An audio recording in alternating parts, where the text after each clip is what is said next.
Well, hello, everyone. I think we'll get started. My name is Zach Zetterberg. I'm the Curator of Art in the Center for American Decoys here at the Peoria Riverfront Museum. We're gathered here on a historic day to celebrate the Center for American Decoys and the 14 new display cases that were built for us by the Peoria Tribe of Indians in Oklahoma. Today, we celebrate the partnership with the Peoria Tribe, with Chief Craig Harper and his incredible team of craftsmen who built the new cases. Today, we celebrate Christine Bonatti Bullwinkle.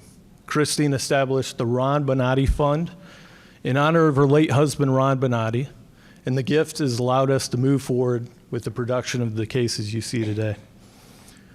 Today, we celebrate Tom Figge. Tom's collection of Illinois River Valley decoys is one of the best in the country, and his involvement has been instrumental in the success of the Center for American Decoys since the beginning. Today, we celebrate the American Folk Art Museum and Director and CEO Jason Busch, Curator Emily Gavault. Jason is here with us today, and I'm just very grateful to him and his team for allowing us to borrow these exceptional decoys. Today, we celebrate Art Bridges, who generously made possible the decoy loan from the American Folk Art Museum and have supported 8 exhibitions and 15 programs since our partnership began. Today, we celebrate Doug and Diane Oberhelman for their continued support for helping us tell the story of the Illinois River, and Doug has played an instrumental role in helping us build a relationship with one of the greatest conservationists in the country, Ducks Unlimited. Today, we celebrate Bon and Holly French, who established the Taylor French Decoy Fund in honor of Bon's father, Taylor French. And that was the first major gift given to establish the Center for American Decoys. Today, we celebrate Will Williams, an important sponsor, DVI, for their continued support for the Center for American Decoys. DVI was a leading contributor to the 2019 exhibition, American Decoy, The Invention. Today, we celebrate Randy Root. Randy Root is one of the most passionate and knowledgeable collectors in the Illinois River Valley and built one of the most prestigious duck clubs in Illinois, Mallard Farms. I'm proud to have him as my leading advisor for the Center for American Decoys. Today, we celebrate Merle Glick and the Glick family. Merle's pioneering vision started at Lakeview Museum and has developed over 30 years into what you see today. Today, we celebrate all the donors, all the advisors, all the supporters from across the country who have helped create the Center for American Decoys. And finally, we celebrate the board of directors here at the museum. The board has been supportive of the vision for the Center for American Decoys since the beginning. And without the confidence in myself and the team at the museum, we would not be gathered here today. So with that, I would like to say thank you to everyone. And I would like to introduce the chairman of the board, Todd Baker. Thanks, Zach. What an amazing day. What an amazing list of folks who have been key to the support of this beautiful room that we're standing in. As the chairman of the board, I want to thank you all for being here. Thank you for your generosity. Thank you for your time. Thank you for your commitment to our museum. I also want to share that I had the opportunity to meet with the chief a year or so ago, and I never dreamed it would look this beautiful. I never dreamed it would look this beautiful. So thank you to the chief and to his team here who put this together. One last thing before I give this to John. There's glass in these. And I saw this without glass, and I didn't know there was glass in it today. So if you find the smudge, it's my fault. So thank you all. John.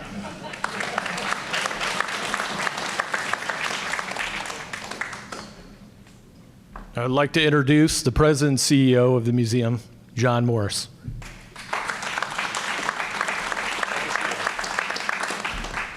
What a terrific day this is.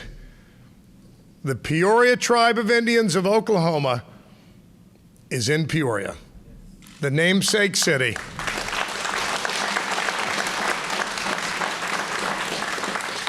Today, thanks to the extraordinary generosity of one donor, Christine Bonatti Bullwinkle, who honored her late husband, Ron Bonatti, we have the great privilege of being able to do business today, right now, with the tribe.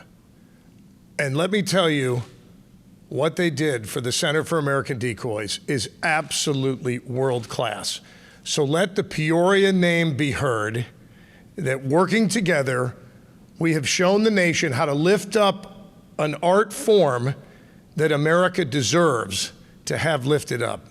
Because it is the ultimate invention of indigenous peoples, adapted by immigrants to this country, that has become, in my mind, a metaphor for self-reliance and creativity and competition and love of country and love of freedom and love of the land, that we are able to get our sustenance from the sky. For a family 100 years ago, these decoys meant feeding them. And so today, as we enter into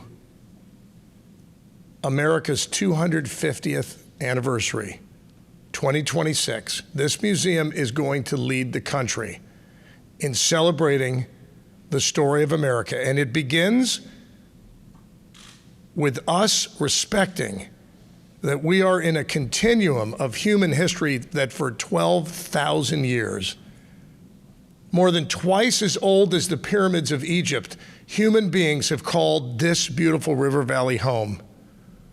The Peoria Tribe has called this valley home. And today, I say welcome home.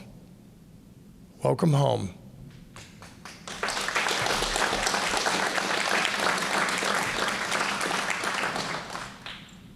To offer some greetings today, please help me welcome a principal supporter of the museum, a member of the President's Advisory Council, somebody who respects waterfowl as much as anybody in America, who has created essentially his own private national waterfowl conservation park in his club, Rice Pond, and a friend to all of us, Doug Oberhelman, ladies and gentlemen.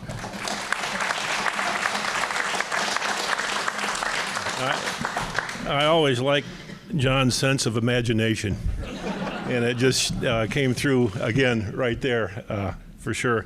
Well, welcome everyone. What a great day this is, and for a lot of reasons. And I first met Chief Harper, I guess a couple years ago, and we just hit it right off. We had so many things in common that we eventually found out: business, construction, and ducks, and respect for, I would say, leading organizations to do better things, which he has done, and I hope you will spend a couple of minutes on that, what you have done for your tribe. It's not having had really any exposure to tribal Indians or tribal councils or anything other than what I read in the paper, talking to the chief and knowing and getting a little insight as to what's involved with being the leader of that group, with all kinds of challenges, all kinds of opportunities, and a bright future going forward. I hope you'll spend some time on that, because I found that a fascinating story. But we're really here to celebrate Chris Bonatti, who has been a friend of mine and her husband Ron for decades. He passed at an early age, unfortunately, of a blood disease, and shouldn't have happened, but she has been just outstanding in lending her financial support and moral support to our wonderful decoy center here in America, I would say, in the United States and maybe beyond. And she gets the credit for that. I'm going to tell a couple real quick Ron Bonatti stories, because probably no one ever really knew him, but I joined the Duck Club in 1997, and I'd given my wife a couple years later, because her brother-in-law said, if you really want to get close to Diane, give her a puppy. So I got her a little puppy, happened to be a trained black lab ready to go. So it was about this big. And I went out, it was first day of the season, I'm hunting with Ron, and he was a character of all characters. And my dog shows up and he says, oh, what's that damn little mini dog gonna do? And I thought, oh man. So the first duck came by and it went down. I looked down at that dog. That dog ran right out that duck. I thought, oh, it's going to happen. That dog looked at me, looked at the duck. I mumbled something, and that dog picked that duck up and brought it back. I said, well, that's what that little mini dog's going to do, Ron. We have more fun over that. But a decoy story that he told me one time, which is in the unbelievable story. He had bags of Charlie Purdue decoys that he hunted over in high school. His dad had them. And when he went off to college, he said, last I remember those decoys, they were under my front porch. I came back, and they were gone. And he said there was probably 2 or 3 dozen there, and we both kind of commiserated over that for a long time. But he was an all-time great guy, and a character of all characters, a Caterpillar guy, Caterpillar leader known around the world. And I still miss him. We still talk about him at the Duck Club all the time. The common band we all have here through centuries, as John mentioned, is the Illinois River. And I've been in and out of that river for 50 years since I came here, 50 years next June, either water skiing or hunting or boating or whatever it is over time.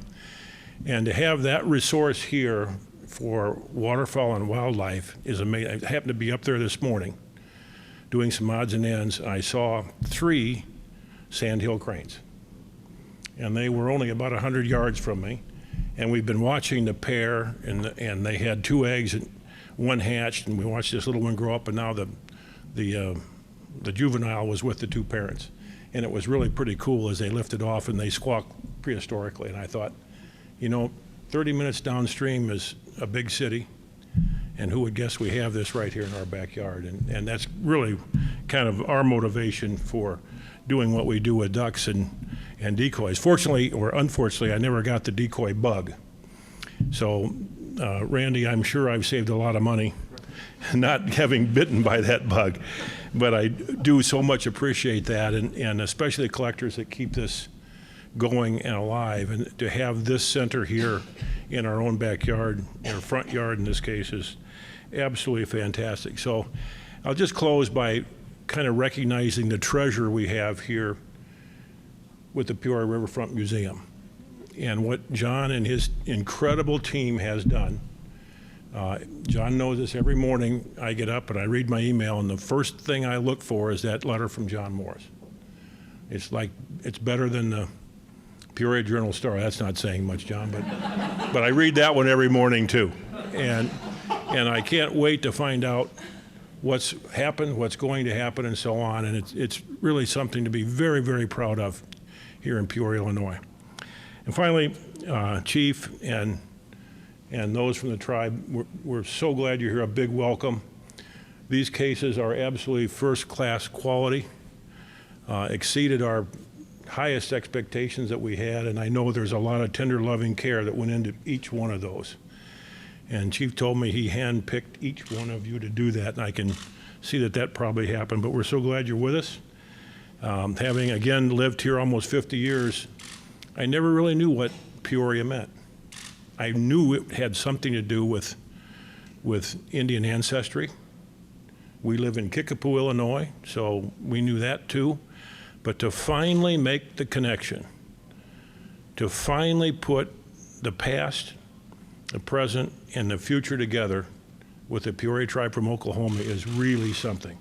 And I think that as cool as this is, that far exceeds our decoy collection. So Chief, welcome and thank you all.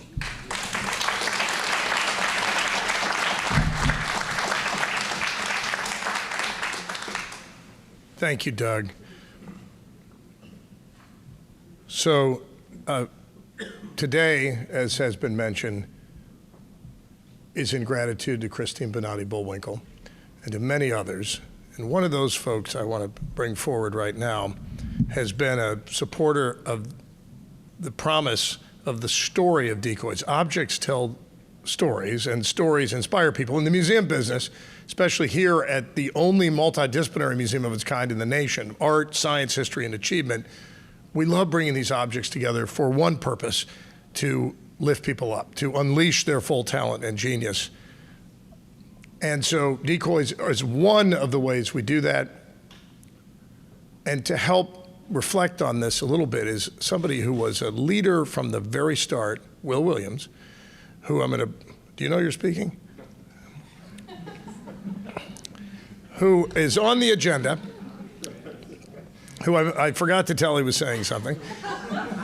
But Will really moved this art form up when, with Randy Root, we lifted this thing up. And I'm going to ask Will to just give a reflection on the meaning of decoys. Will Williams from DVI.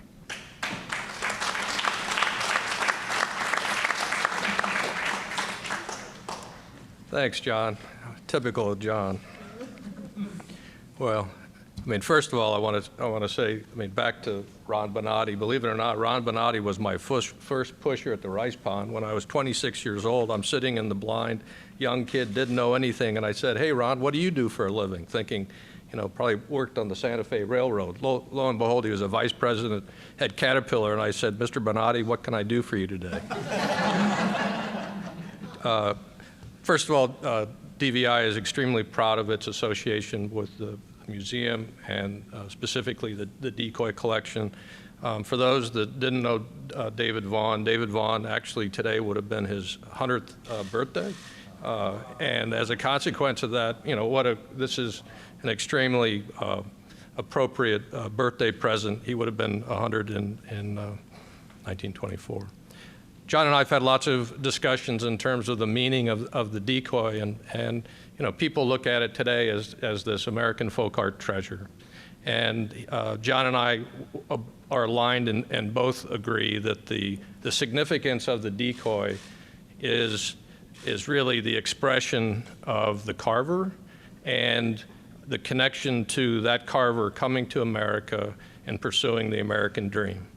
Why in the world would a carver create something that was going to be sold for $1.75 that would end up being an Elmer Crowell that sells for $1.3 million? And it had nothing to do with the economics, and it had everything to do with a sense of pride and the opportunity that they were given to come to America and pursue the American dream. That's part of the passion, I think, that we see in every one of these decoys. And something I've also told John is, between John and Zach, I said, is this the end or is this the beginning? And John has told me it's the beginning, and I will tell you the DVI will be with you guys the whole way. Thank you very much. Will, I was supposed to give you this. It's a lucite plaque to recognize DVI, and it is good for free parking at the museum downstairs. Forever. Thank you. Will, so there's such an extraordinary number of collaborations that come together in this beautiful space. And one of the things we've tried to do, the board of directors and our staff, is to build a bridge to New York City. We thought, why not? Makes sense, right? The quintessential American city and the Big Apple.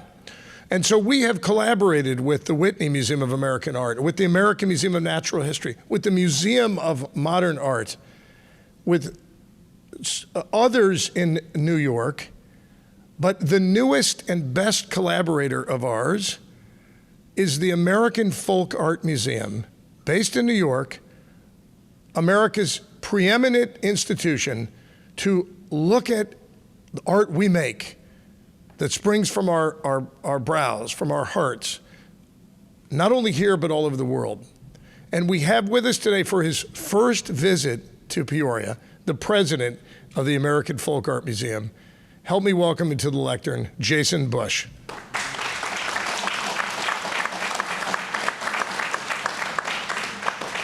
Also good for free parking, which they don't have in New York. We don't. We don't have free parking in New York. And I got to say, when I entered your garage today, I was all fully prepared to put my credit card in there. And I realized I have to be in the Midwest. Thank you so much, John. I am actually a Midwestern boy, having grown up in Cleveland. But I had never before been to Peoria. And I want to say, I have so many things I want to comment on that have been said thus far. But Doug had mentioned it's been nearly 50 years since he's been in Peoria. And it's taken me nearly 50 years to get here because I just turned 50, Doug. Better late than never. So my 51st birthday, I'm coming back and I can go hunting with you. I have known about this museum for so long because, all roads lead to Illinois, kind of crossroads to Illinois, and two great collectors for the American Folk Art Museum and donors are Barbara and the late Merle Glick. And of course, I've known them from our collection when I arrived at the American Folk Art Museum, AFAM, as it existed 7 years ago. And I kept on thinking to myself about that connection with Peoria. And I think John and Zach and Bill have planned it well that I'm the backdrop of where I am are the objects from the collection that I oversee. Because a couple of years ago at the American Folk Art Museum, we reinstalled our collection. We have over 300 wildfowl decoys. And through the generosity of foundations, and we've talked a lot about foundations today, I want to talk a little bit more about that. Through the Robert David Lyon Gardner Foundation in Long Island, we did a very scholarly study of those 300 decoys. We brought in specialists in the field, we brought in scholars to help us in understanding what we really had, because some of these decoys, as you can see, date back to 1969. And a little story that I didn't know if I was going to share, but I will now because it's an interesting one regarding these decoys, as they all look upon us and have stories to tell. When the vast majority of these decoys came in 1969 from Alistair Martin, they were only with us for a couple of years before they made their trip to Washington. And it was around the time in which America was to be celebrating its bicentennial. Gerald Ford was president, and he had a press conference. He had a state dinner at the White House for then British Prime Minister Harold Wilson. And we sent a collection of these decoys down to Washington to be the centerpieces for the tables themselves. Now, we would never do that in a museum today, but things were a little bit different 50 years ago. Although, just imagine the stories that these decoys heard at those tables at the White House. And now they're here. And the fact many of us were at a lovely reception and luncheon earlier. And I just think about what these decoys will do over long term, that they're here on loan to Peoria. When we installed our collection of around 50 of our then 250 decoys, after we had assessed them in New York, one day I came back to the office and my assistant said, "You got a phone call from the president and CEO of the Peoria Riverfront Museum, John Morris." And I said, John Morris, I don't know John Morris. And she said, "Well, Jason, I got to tell you, this message is like one that you would never have received before from any colleague, and certainly not one from New York. Even I love New York City." And John had called simply to congratulate me and my colleagues for taking the initiative to take our decoys out of storage and to put them on view. He was reaching hands across waters to show his interest and how supportive he was to our interest and what we're doing that helps all of us. And so it really was the beginning of such a fruitful relationship. And it doesn't just end with these decoys. And by the way, we've heard a lot this afternoon about what's the next step, what's going to happen next. And I can say we've got another 200 decoys in New York that with pleasure we would like to see on long-term viewing here in Peoria. But it is through the Art Bridges Foundation and Alice Walton in particular, who's been so supportive of both of our museums, American Folk Art Museum and the Peoria Riverfront Museum, in making art accessible, taking art out of the storerooms. I wish in New York we had a museum as big as what you have here. I am very envious. We will have a museum this size at some point someday, but within 3,000 square feet of space, we can't possibly possibly show 8,000 works of art. So getting the collection on the road, being able to show it long term, putting together exhibitions, and we actually have 5 of them that are touring the country now in honor of our 60th anniversary and heading up to that auspicious event, the semi-quincentennial, the 250th anniversary of the establishment of the United States in 2026. One of those shows, and I can't help but shamelessly speak about it, is behind us. And I hope you'll come to take a look at that, because through 24 loans, the Peoria Riverfront Museum has honored us in creating folk selections from the American Folk Art Museum. I was just talking to Everly before. I've talked with Zach, I've talked with Bill about all of the connections that are being made with audiences. And that's the point here. It's, what you're doing in Peoria is what we're also aiming to do, to provide a museum that is inclusive, that tells stories that have been under-recognized, that provides the answers and perspectives to the human urge for just understanding the truth and understanding about the history of this nation, and even far beyond what we're showing. So I can't be happier with the presentation that you've put on view, and just really honored to be here today. So I hope that this will be the first of many occasions in which the American Folk Art Museum in New York can help to celebrate all of what's here in Peoria. If any of you have not been to New York City to see the American Folk Art Museum, I hope you'll come.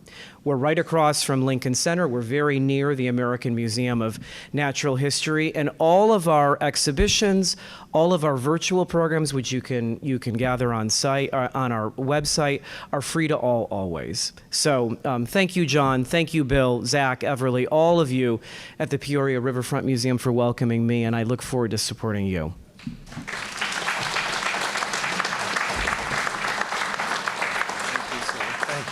Thank you. Thank you so much for this. Well, you were welcome. I love It is. I will proudly show this in my office in New York. Well, thank you. And notice we put your decoys on there as well. Thank you, Jason, for coming. Folks, it's extraordinary. He mentioned Alice Walton, and it's just worth repeating that the wealthiest woman now in the world, Alice Walton, in Bentonville, Arkansas, could do whatever she wanted, but she has committed her money to a foundation that helps small market museums like ours work with large market museums and the greatest collections to bring them. And behind this wall is an entire exhibition filled with some of the greatest treasures of the great American Folk Art Museum. And it's due to Alice Walton's generosity that has sparked these things. Now, for the big event, the big moment, none of you has to have me tell you that what is behind me are some of the most impressive museum cases I've ever seen in my entire career. Carefully designed here with Zach Zetterberg's ingenuity and the Farnsworth Group, Karen Jensen on our board, helping, sent this idea and that idea and another idea to the tribe, working collaboratively back and forth until we settled on 14 remarkable cases of 56 jewel boxes that elevate this art form like it has never been before. This is a magic space, the only one of its kind in the country. And it is the Peoria Tribe, through their tremendous skill. When Zach went down to visit the chief a couple of years ago now and saw you guys and Chief, what your team does, he came back, and this was born, to the best of our knowledge, the first business relationship, the first collaborative relationship between the Peoria Tribe of Indians of Oklahoma and the namesake community here in Illinois. And it is my great pleasure, on behalf of all of us in this place we call Peoria, to welcome Peoria through the Chief of the Tribe, Craig Harper, right now. Welcome home.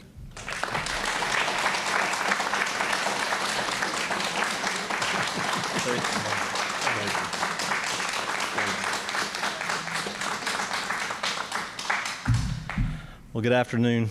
My name is Craig Harper, and I represent the Peoria Tribe and its 3,787 citizens all across the United States. And so whenever this project came to us several years ago, we've been slowly building relationships here back in Peoria again. John Morris is a tremendous ambassador for your community. I don't think I need to tell anyone in this room about that. And so as we began to walk this idea out and finding the strengths of what the Peoria Riverfront does and realizing the strengths of what the Peoria Nation can do, we knew we had an opportunity to take a project like this on. Now, John's confidence in us is to be commended. In a first-time relationship, in a first-time project, Zach takes the time to come down and vet us out to a degree, which he should. But we knew we had the skill set, we knew we had the capacity, and we knew we had the commitment to see this project all the way through. And so let's talk about old things and new things. Let's talk about the old caretakers of this community and the new. Let's talk about beautiful pieces that were created years and years ago that were wildly practical but made beautiful. Let's talk about all the artwork. The first Americans were a great example of that. We took a very practical thing and we made it beautiful. But we see those old things, we see them new again. We see those old things brought back and showcased, those next generations to come in and be inspired. We love the educational component of that. I had an opportunity to share earlier at the luncheon. My family's an education-based family. My father was an educator, my brother and my sister. And so anytime you can generationally bridge those gaps to tell those old and new stories, that's what this space does. That's what the room next door does. That's what the room on the other side of this wall does. That's what the message that John Morris and the Riverfront staff bring to this community and to the far reaches to New York and the in-betweens. That's what they do. There's an old thing and a new thing. And so we're so aware of the generous hospitality of Peoria, of the community to reach out to and find a way to partner with our nation, with Peoria Nation. And so we're honored to be here. We're so proud of our Peoria team that took the time, the care to start and complete a project like this, to bring it up to here, to have this time with John and the community, the greater Peoria community. The Peoria River Valley area is just, it's beautiful. It really is one of a kind. And so for any time for us to travel outside our reservation boundaries in Oklahoma, to come back to our traditional homelands, those are old things and new things again, right? And so we can find that cycle in almost every one of the projects we do as a nation. And so you hear several of them talk about endings and beginnings. And so one of my mentors, he shares life cycles are not beginning to ending, but they're ending to beginning. Because when you walk out of one cycle, you instantly walk into that next cycle. And so the opportunity to find space for those next decoys, I smell an opportunity. We see a beginning. And so we love taking those opportunities, making the most of them, bringing our skill set and our care of what we do now in Oklahoma. We appreciate the care that goes into the properties here, and we know that's done on a daily basis. And so it is just absolutely our honor. I get to get a big lump in my throat every time John Morris looks at me and says, "Welcome home." I could almost cry every time. And so I say to the Peoria community, we say thank you for your hospitality. We say thank you for welcoming us back into this community. And we're so proud of these cases. Thank you all.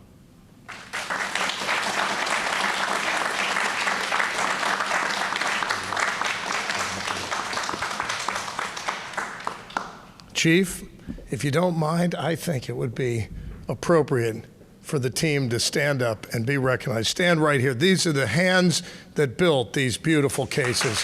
Come on up here.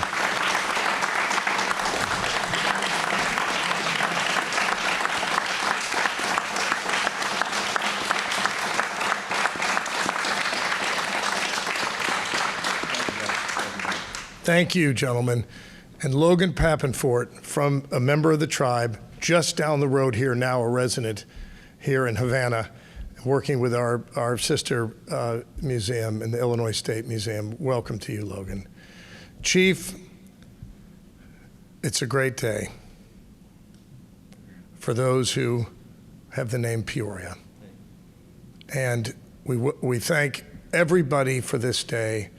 Together, we're accomplishing an extraordinary mission of helping to unleash the full talent and genius of every individual with the stories that we can carry forward. And mark my words, as we launch into our reflection on this country, history informs the present and it inspires the future. History is not about the past. We have to understand it. We have to know it. We have to learn it. But we live today, and today is a great day. God bless everybody for coming. Thank you.